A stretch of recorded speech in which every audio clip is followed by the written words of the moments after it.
In this age of confusion, there's understandably much infighting among Catholics.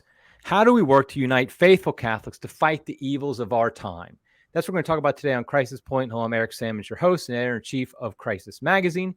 Before we get started, I just want to encourage people to smash that like button and to subscribe to the channel, and also to follow us on social media at Crisis Mag at all the major social media channels, including some of the minor ones as well. Okay, so our guest today is a return guest, Father John Lovell. He is the co-founder of the Coalition for Cancellation Priests, and he recently held a conference, the second annual conference, of which I was honored to be a speaker, and other great speakers. And I wanted to talk to him a bit about the conference, but actually more generally, the theme of the conference was A House United. And I thought that was an interesting theme, an important theme, so I wanted to talk to him about that. But let me just ask you then, Father, why did you choose A House United as the theme for the conference? Well, one, I didn't choose it, and thank you for having me on, Eric. It's always a great pleasure to be on Crisis Point. I think you do a wonderful podcast, and all the work at Crisis Magazine is just spectacular. Thank you. But last year we had our first anniversary event because the coalition was founded on June 24th, 2021, the Feast of St. John Baptist, who is our primary patron after Our Lady. We had a gathering in Lombard, Illinois. We gathered about 1,000 people there. And we had Father Altman come and speak. Liz Yore spoke, and I spoke. And Father Altman was not even canceled yet. He was still pastor of St. James, and I think technically he still is. He's fighting that in Rome. And we decided that we had to keep moving with what the Holy Ghost was working through us about, and that is helping priests. So we had last year a conference up in Beloit, Wisconsin. It was just a one-day event, and it was called Finding Hope in the Desert. And that name eventually became the name, at least shortened, of my podcast, Hope in the Desert, which you've been on. Mm-hmm. And I was completely fine with just simply calling it Finding Hope in the Desert again. I am not really big into themes or mission statements or even titles for talks. Neither is Janet Smith. For anyone that hasn't watched Janet Smith's talk yet, she specifically mentions that. But our communications head, Joseph Gallagher, who for many years ran Church Militant Resistance Program and really built it up, he joined us and is now working full time with us. And he said, Father, we have to have a theme. And we sat down with Jesse Romero and Tom Oglesby, who's also on our board, in Dubuque, Iowa back in March. And he laid out his idea for A House United, that we're coming together, Catholics, not always agreeing on everything. And obviously were speakers that disagree on certain things, but we're coming together to show that despite our differences and despite sometimes our disagreements, those things are minor compared to the unity that we need to find and have in the Catholic Church. Because as you well know, Eric, especially on the right, whether it's in politics or in the church, and I hate using political terms, but sadly we have to, there's a lot of infighting on the so-called right. Whether you're a neocon, a charismatic, a trad, everybody seems to be going after each other. And so we wanted to say to everyone coming to the event and everyone speaking at the event, if we have minor differences, let's put them aside and let's say the important thing is that we stand up for canceled priests. We stand up for the pro-life movement because we're also celebrating the 1-year anniversary of the overturning of Roe versus Wade. And let's start focusing on what unites us and not what divides us. And so that is the theme that we're going with. And a lot of people have said to me, well, how is that any different than Unite the Clans? And in one sense, it's not different. We want everyone to be united. We need the Catholic Orthodox movement to be a united front. But we've noticed, and this is not against everyone that supports Unite the Clans, but we've noticed that there is sometimes, even in that movement, people who say, well, Unite the Clans, accept this clan, accept that clan. And what we're saying is, look, as long as you are trying to get to heaven, as long as you believe in the tenets of the Catholic faith and are trying to be the best Catholic that you can be, we want to work with you and we want to try to build up the mission of the church.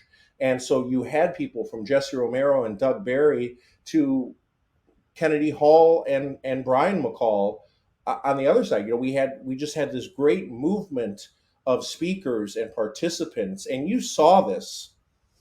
It was just so much fellowship and fraternity happening there. The talks were just a part of it. Like, for those that are saying, well, I didn't need to go because I'm getting all the talks on YouTube or Rumble, the talks were only a small part of it. Just the fellowship that we had at the dinners, at the vendor booths, in the chapel. It was just wonderful to be together and just celebrate being Catholic.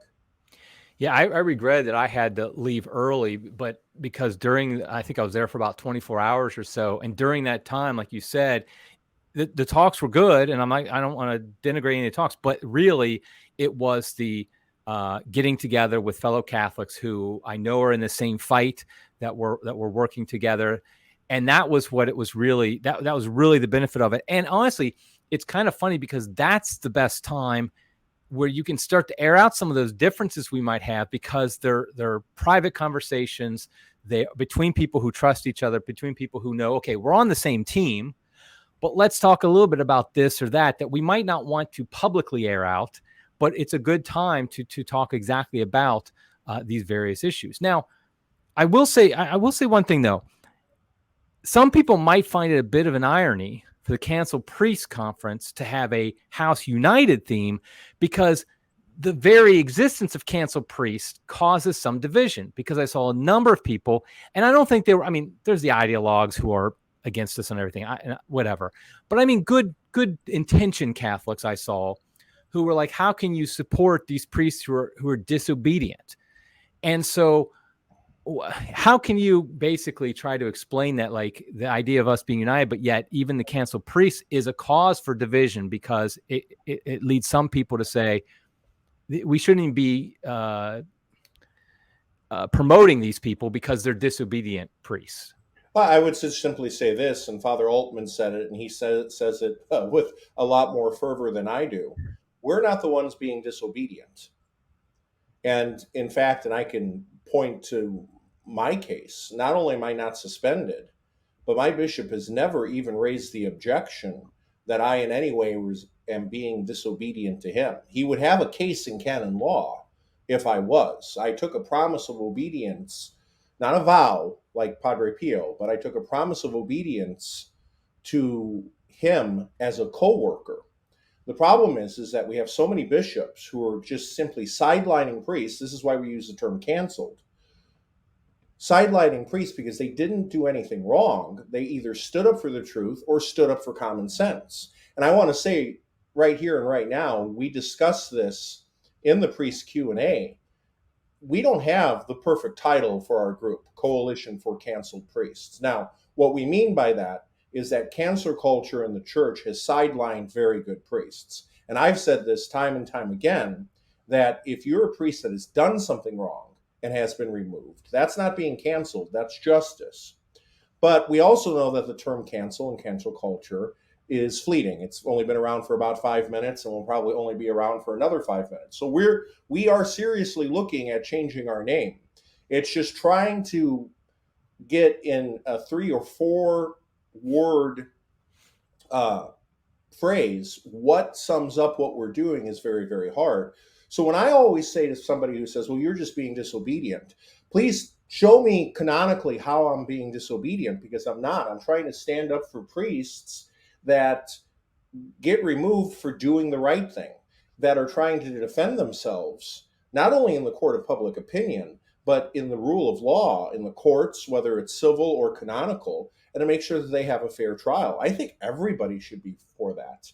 And last thing I want to say, Eric, is that in the last 5 years, with the McCarrick scandal, with the Pachamama scandal, and then COVID, which I think was a direct result of Pachamama, and then Traditionis Custodes, I think a lot of lay Catholics are waking up to this. Most of these bishops, sad to say, do not have their flock's best interests at heart.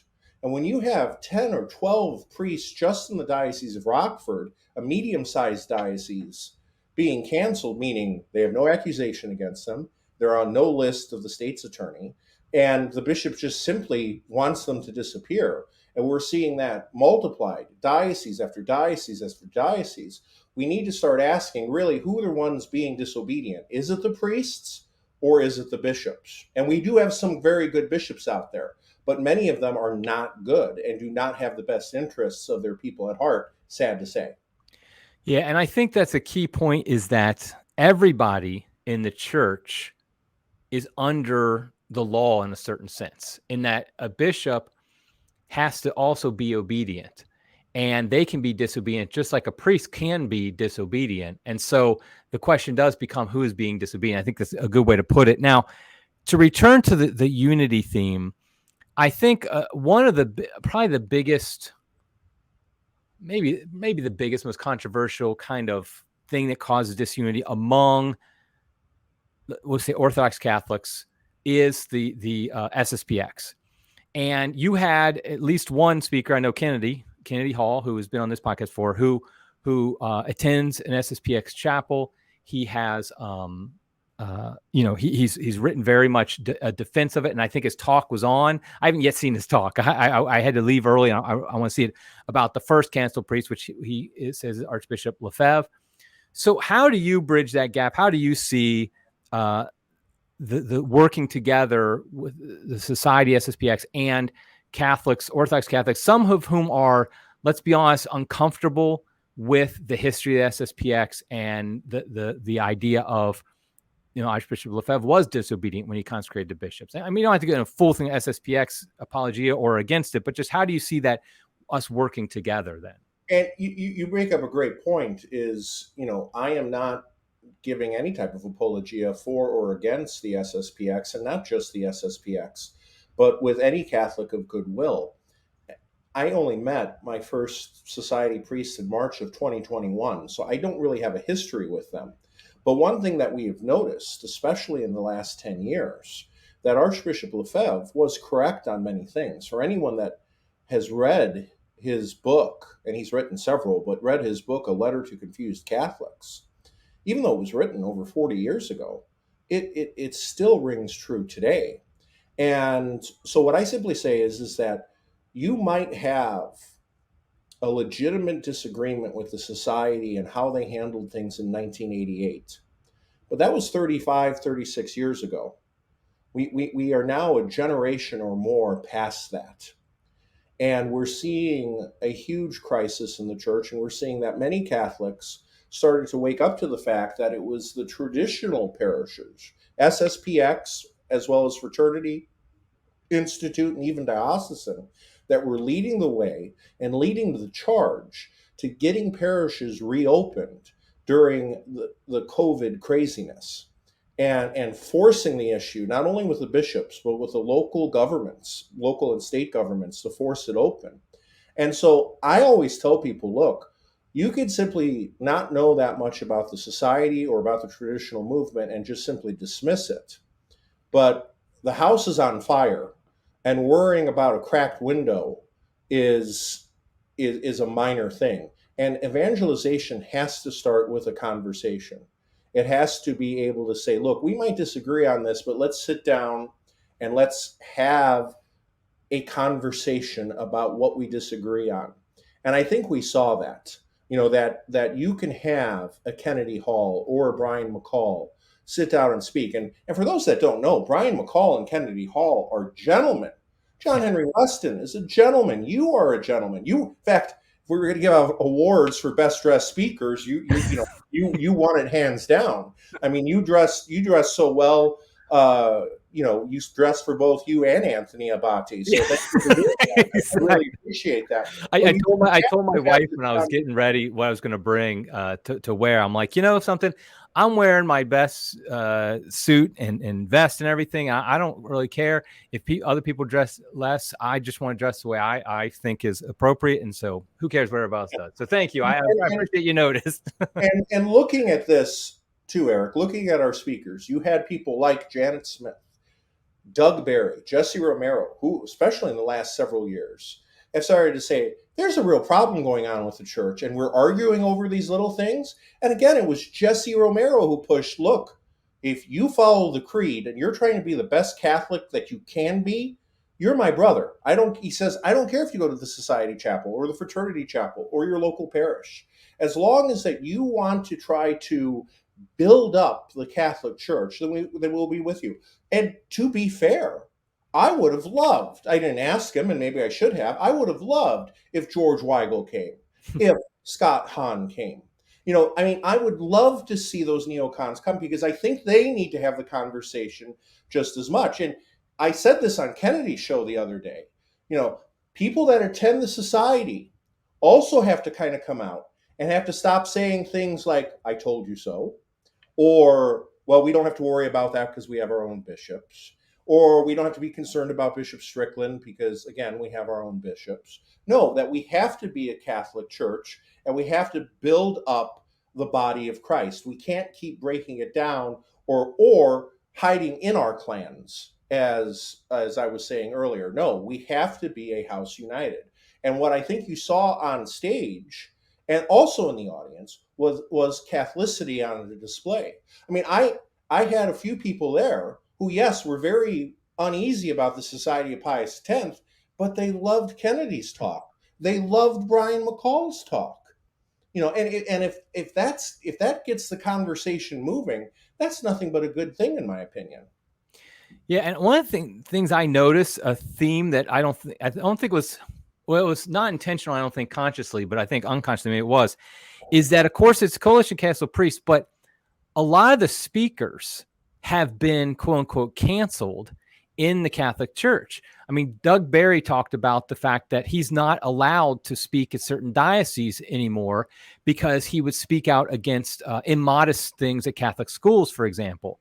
Abby Johnson mentioned that she's no longer allowed to speak at certain pro-life events because of her stance against the COVID vaccines and their connection to abortion, which just that sentence alone should make no sense. And it does make no sense.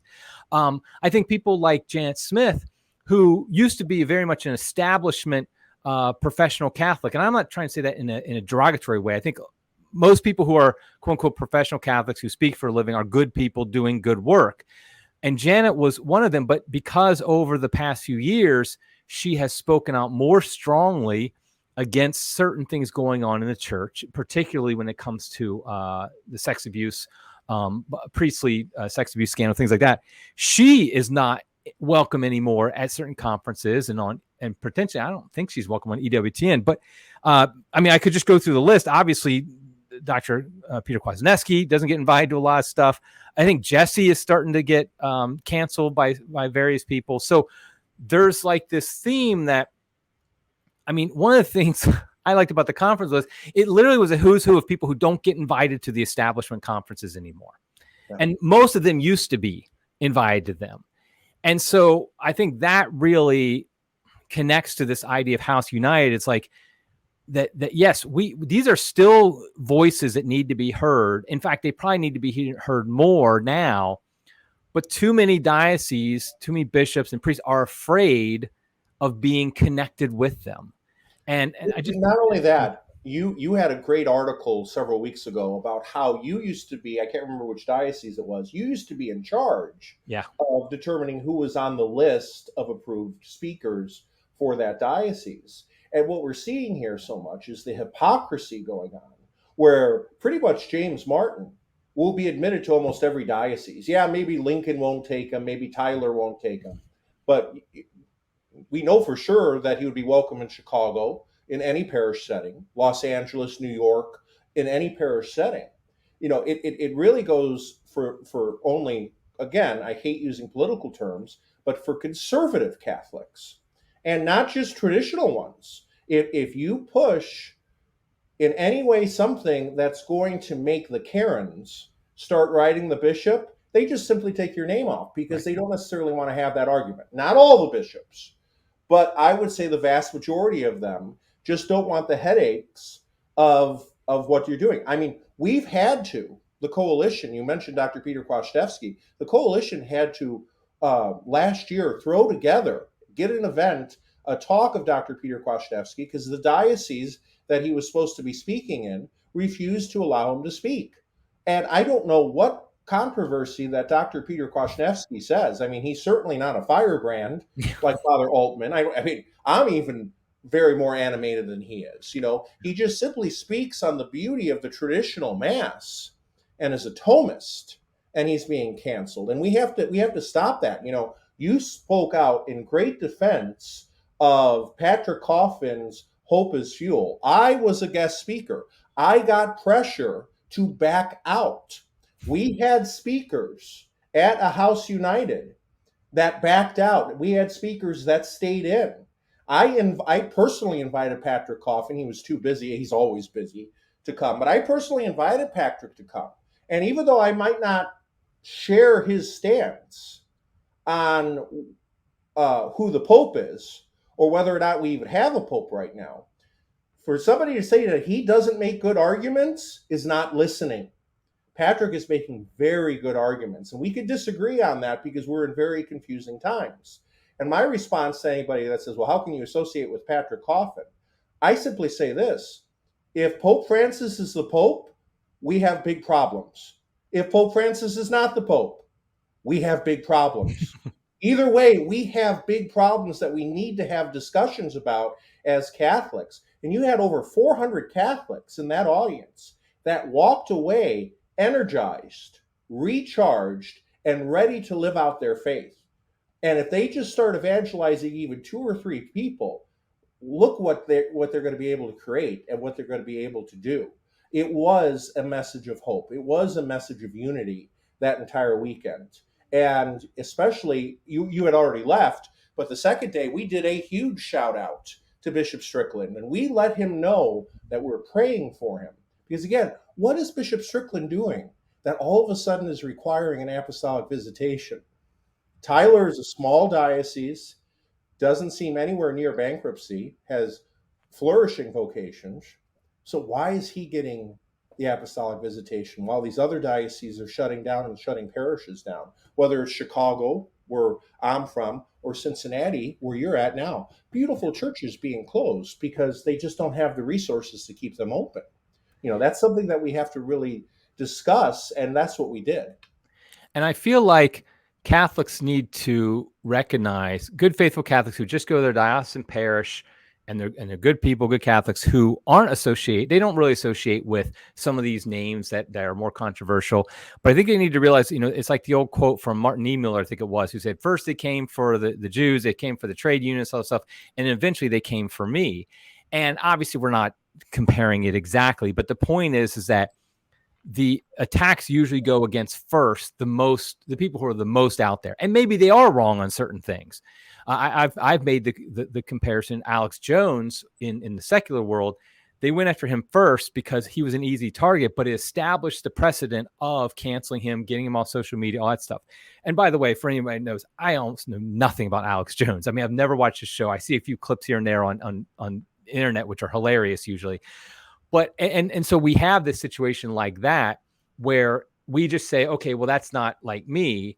And we see that in the Catholic world too, that you start to when certain people like Archbishop Lefebvre is the perfect example. He's the first one to go, but then now we have somebody like Bishop Strickland, who is just a diocese bishop. He's not even, I mean, I know he's since has celebrated the traditional Latin Mass, but he's not he's a Vatican II bishop. And I don't mean that in an insulting way. I just mean that as he's a Vatican II bishop. And yet he is now under threat of cancellation. And so that's I really do think why we have to stick together. And so what would you say is that core thing that should unite the Catholic who just attends in the pew, attends his local parish, doesn't really care about the traditional Latin Mass, for example, doesn't care about some of these interchurch debates, and the SSPX, for example, attending Catholic? What is it that actually unites them and should unite them and should be focused on today? I think it's the deposit of faith. I think it's our Catholicity. And for any Catholic that says, well, I don't really care about the traditional Mass, well, you should start caring about it. It's part of your patrimony. I hate the term traditional Catholic because I think it's redundant. You have to be a traditionalist to be a Catholic because Catholicism is a traditional based religion. And so we need to know our history. And so I would say to just, I mean, for lack of a better term, the average Joe in the pew is look, you have to start waking up. And I think they are. I think many that are. But we went from right before COVID, and I believe this is according to Pew Research, which is not in any way pro Catholic, that we were at about 20 to 22% of practicing Catholics attending Mass every Sunday. After COVID, just 2 years later, that dropped to 10 to 12%. And now all of a sudden they'll say it in the same paragraph. That though the traditional Catholics are a small minority, 1-2% at most. But then, in the same breath, they'll say, but we have to crack down on this. Well, if it's really that small, why do you care? That's my response to some of these bishops and some of these writers that say these things. If it's so small, why do you care? And what we're seeing is that people are waking up to this. I mean, I'm pretty sure almost every speaker that spoke attends on a regular basis the traditional Mass, or if they have the option to, they do. Now, some will only go to the traditional Mass, and some go because they prefer it. But we had a lot of people in the audience who probably never been to the traditional Mass or hadn't been to the traditional Mass since they were youngsters, because it's more than just the traditional Mass. It's getting our sense of what does it truly mean to be Catholic, not just in America, but across the world, as we're seeing a global crisis, as we're seeing the works of socialism, communism continuing to creep in, continuing to take over. We're seeing wars, we're seeing just outrages coming out of even the Vatican, is that to realize, don't leave the church just because of the vast corruption that you're seeing, is that you have to deepen your own catechesis and your own formation.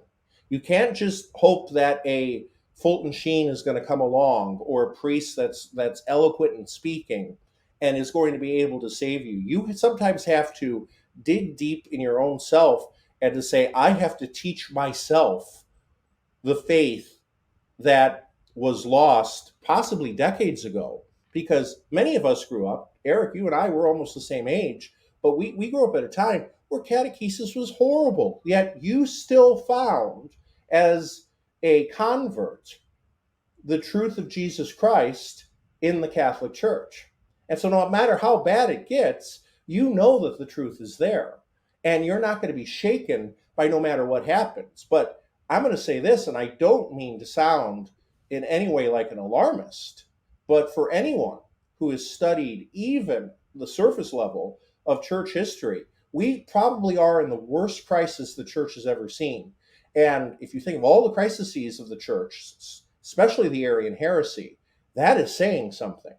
But that's the time that we're living in, and that's the importance that Catholics need to wake up to, is that we need to unite, we need to stay focused on what matters, and that really is Jesus Christ himself and his social reign as king now, not sometime in the future. Jesus Christ is our king now, and we must stay focused on that and preach that good news. For a long time, I've heard various Catholics talk about today's crisis being the worst in the history of church. And I will be honest, I've always resisted that, because, having read a lot of history, I know things were really bad in the Arian crisis. Things were really bad, of course, Protestant Reformation. Things were really bad in the pornocracy of the 10th century. And honestly, things were often very bad in the Middle Ages, in which we highlight how great it was. Obviously, when you have various people claiming to be Pope. And so I've always been like, well, that's all recency bias. That being said, I admit that I have come around to see that it is a strong argument to be made, because of the unique nature of how things are going now. It's not like it was in other times. Now there's similarities, obviously similarities with the Arian crisis, probably the most, but other crises. But there's definitely some. And I will say, I'm gonna throw this out at you, and I did not prepare you at all beforehand, but just recently, the Pope, I know you're like, oh great, what's he going to ask me? Well, bring it on. So just last week, it was announced that the Pope had appointed Archbishop Victor Fernandez, one of his close associates for a long time, as the head of what used to be called the Congregation for Doctrine and Faith. Now it's the Diaspora Doctrine and Faith. I still call it the CDF in my head, but it's the DDF now. But for those who aren't sure about all these terms, it's the head doctrinal chief of the church. It's what Joseph Ratzinger was under Pope John Paul II for many years. And so this is the person who is the most in charge under the Pope, of course, of making sure that true doctrine flourishes and heresy is frankly routed out of the church. And Fernandez has quite a history. And I mean, honestly, I have a hard time with this appointment not seeing it in pretty cataclysmic terms, frankly. I'm still grappling with it. It's only been for a week. But I wanted to get your thoughts on that, like how this fits into the crisis we're in today. And what do you think we should do? Like as Catholics, how do we handle this? Because it really is it honestly might be the worst thing that Pope Francis has done in his pontificate. We might later come to see it as. Obviously, he hasn't even started yet, not till September. But what are your thoughts on that? Well, I would simply say this. I mean, prayer and fasting, not only for the new head of the dicastery, which is quite interesting. It was a dicastery before Pope Francis said it was only a dicastery. Dicastery just simply means section or, congregation. I mean, I don't know what the wordplay is here, but keep something in mind. And even in recent history, Cardinal Martini of Milan, who was Jesuit, very liberal, progressive wing founder, or at least one of the founders of the St. Gallen Mafia, he was offered, apparently, by John Paul II, the post as head of the CDF before Ratzinger, and he turned it down because he said that if he took it, he would have to stop being a liberal, progressive theologian and have to maintain the doctrine of the church. I mean, remember, this used to be called the Holy Office. This used to be called the Inquisition. St. Robert Bellarmine was head of this office at one point. And so Ratzinger gets it. And what do you see almost automatically with Ratzinger? He becomes more conservative in his thought. All right. And then Cardinal Ratzinger is elected Pope Benedict XVI. And he appoints the really liberal Archbishop of San Francisco, Archbishop Lovell, to succeed him. Of all the people in the world, he picks Lovell. And to be honest with you, Lovell, even though he might not have moved to the right, he certainly didn't do anything in the office that affected church teaching. And then all of a sudden, and people seem to forget this, Mueller was appointed after Lovell retired. Mueller, who was considered a liberal, progressive, liberation theologian, he was put in the office, and now look at Cardinal Mueller. Yeah. He's looked at as, I don't want to say a darling of the right, but at least somebody who makes sense when he's speaking. And even the current head, the Jesuit who replaced Mueller, he even seems to take a more conservative stance. So I always remind people, the Holy Ghost is still in charge. I don't know what's going to happen with the new guy here. It is quite disturbing. All I know is that every time somebody's appointed to the CDF, especially in the last 40 years, people kind of go, uh-oh, what's going to happen now? And then what actually happens. But no matter who's appointed there, is we have to stay focused on our catechesis, on our own formation.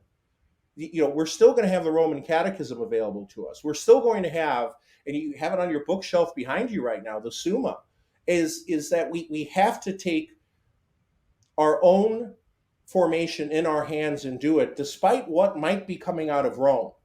And we've had some chilling things coming out of that. And John Henry Weston's talk will be up in a couple of days. He was our keynote on Saturday night, but he was just listing everything. And he wasn't doing it in a malicious way. He was just stating facts over the last 10 years. And I want it to be an example for people to improve their faith, to say, all right, now this is the time for me to go deeper, to learn more. How did we come out of the Arian heresy? You had not only bishops like Athanasius and clergy stand up and fight it, you had the laity stand up and force the issue, force these bad bishops out, and force that good bishops get appointed. And so we have to start looking at it that way. And again, it starts with the conversation. It really does. And if you're able to prove, which you and I already know this, the left does not want to have a conversation. They're very much just shut up and do what you're told.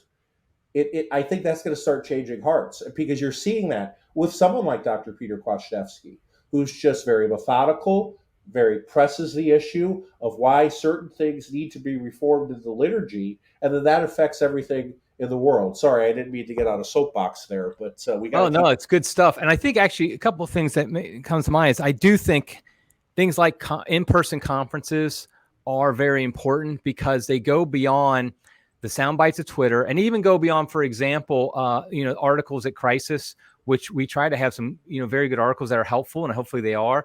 But I do think there's a place in for books. Obviously, that's why we have Crisis Publications, and we publish our books as well. But also talks like this, where the speaker can address an issue a little bit more in depth, but then also people can go up to them afterwards and ask questions. Now, real quick, I want you to, it'd be super quick, but at the conference, now you cannot mention my talk, because then people just think you're trying to, kiss up to me or something. But pick one or two talks. Okay. Another thing I just want to say is all these are being put up on YouTube. I'll put a link to your YouTube channel in the show notes for people to follow it. What would you point out? Maybe one or two of the talks that you particularly thought, okay, this is one I really want to make sure people hear, and it kind of stood out to you.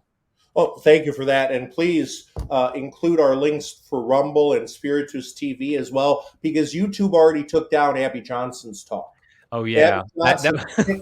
Kicked off our conference. And, I'm just laughing because, as soon as she gave that talk, I'm like, there's no chance that has lasted on YouTube longer than about 5 minutes. That's exactly what happened. People just have to, we're not going to say why here, because I don't want to get kicked off YouTube.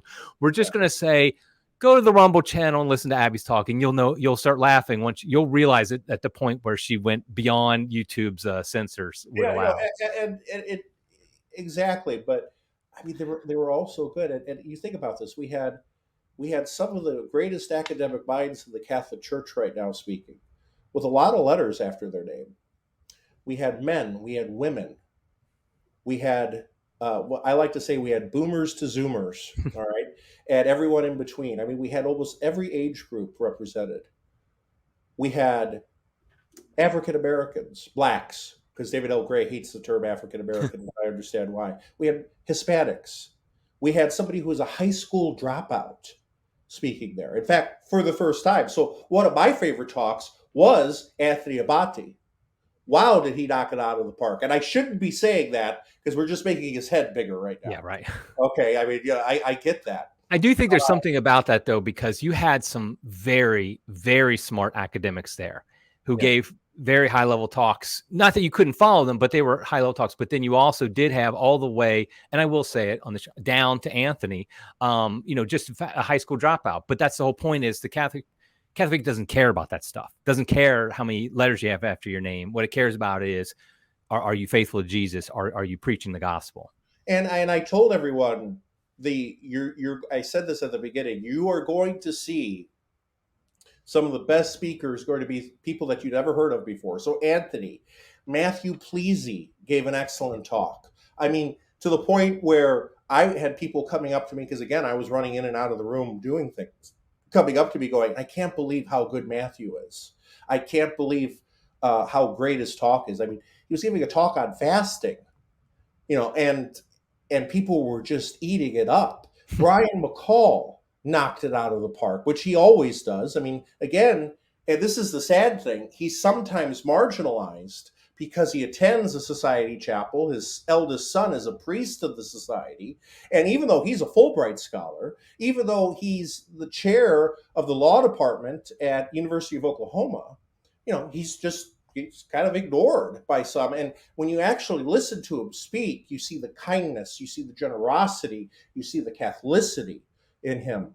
And so that's so important. And then I'm always going to have my personal favorites, the Liz Yours, the Janet Smiths. You missed it, but Janet Smith, watch her talk. She goes after I me will. because she thought I wasn't paying attention to her. I mean, she said a couple of times, "You're not listening to me, Father," because I was in back talking to the AV crew.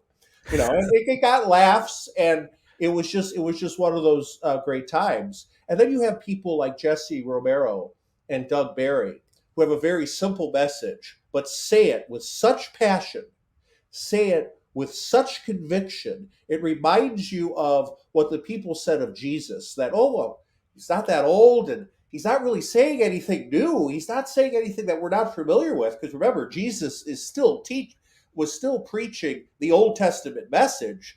It's the same message of God's love. But they said because he spoke it with authority. When you hear someone like Doug Barry speak or Jesse Romero, you get that sense of authority out of them. All right. And my good friend Father Altman, people like to complain about his tone and everything, but actually listen to what he's saying, not just how he's saying it. He does hit it on the nail. And if it makes you uncomfortable, that's the point. We have to be, all of us have to be shaken to the point of going out and preaching the gospel. That's what St. Paul did. St. Paul preached in a way that forced you to go out and be a better Catholic, that forced you to realize, I have to be a better Catholic. And so, for anyone that went to that conference that didn't walk away going, I need to be better at this, then they failed to listen. And I'm going to say this to every single priest and deacon that preaches: if you're not preaching every Sunday the message of Jesus Christ that convicts the people to be a better Catholic, where there's a part of them that when they get up out of the pew on Sundays and walks out going, I got to up my game this week. Okay, you failed at that preaching. Right? That's the whole point of what we're doing here, is that we're trying to say stop, and I can't remember who it was, but basically stop watching reruns of Gilligan's Island, get up, learn more about your faith, and go out and share it with others. Evangelization starts with conversation. So that's my list of my speakers that I really enjoyed, but really all of them knocked it out of the park, including. Yeah. Thank you. Yeah, very good. I think that's a good place to end this. What we're going to do then is I'll make sure I put links to the YouTube channel, but also the Rumble channel. And where else did you say it was? Spiritus TV. It's a new Spiritus Catholic TV platform. And just to let everybody know, I just want to let everybody know that at the time of this recording, we don't have all the videos out yet. We're releasing 2 a day. So keep checking out. We're hoping by the end of the week, by July 7th, to have all of the talks out. But we still have many of them up there right now, including the priest question and answer, which is getting a lot of views, which is great to see. Very good. Very good. Okay. So I encourage people to check out all those talks.